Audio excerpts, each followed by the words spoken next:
Hello, this is Mel Thompson, and this is a podcast and a series of podcasts about political risk.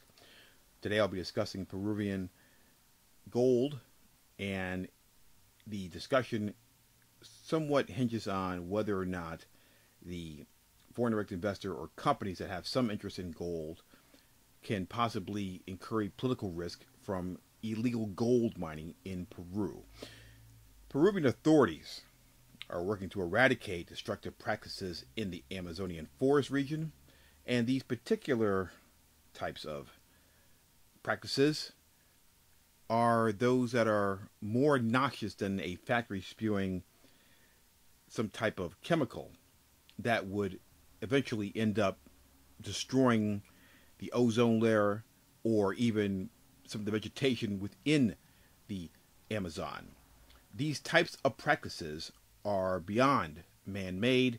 They are man made not over a period of time, such as ozone destruction would basically occur. These types of practices happen in real time.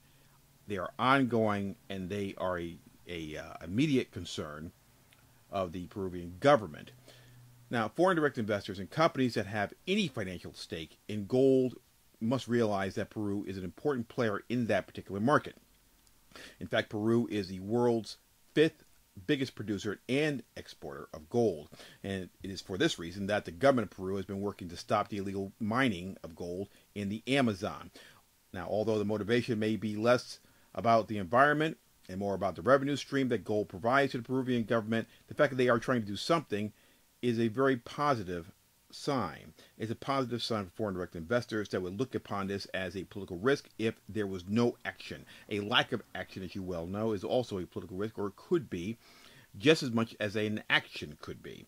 When you do nothing and ignore something that's somewhat as obvious as an illegal gold mine with machinery and camps, and that in turn ends up impacting investments and destroying the environmental beauty of the Amazon in some way, then you certainly have incurred a political risk. In this particular case, the Peruvian government is working to not have the outcome that would obviously be a political risk, which would be a glut in the gold markets, which would lower the price of gold, and also a adverse impact upon the tourism industry in the Amazon, which of the two particular examples given, both are quite important to not only the government of Peru and the people of Peru who work in those industries, but also to foreign direct investors who have some stake in those industries, whether directly or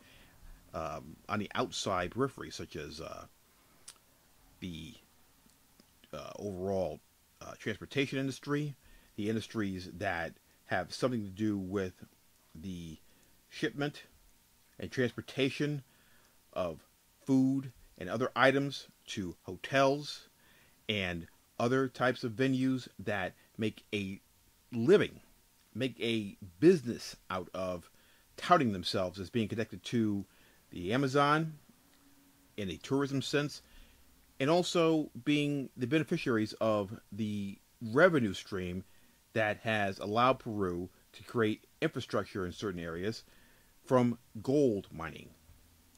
Now, like any illegal market, the gold trade can be a source of lower returns on investments if there exists an alternative source for the product that is unregulated.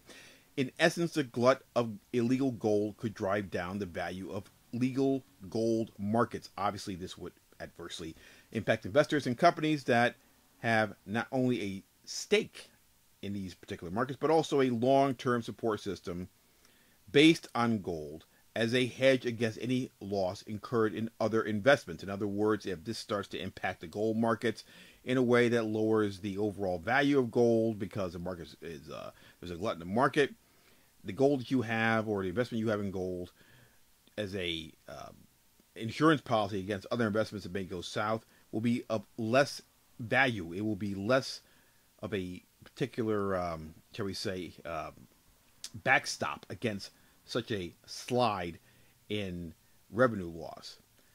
Now, all of the activities associated with the illegal mining of gold are not conducive to the overall well-being and health of the Amazon is a viable source of tourism and revenue for Peru.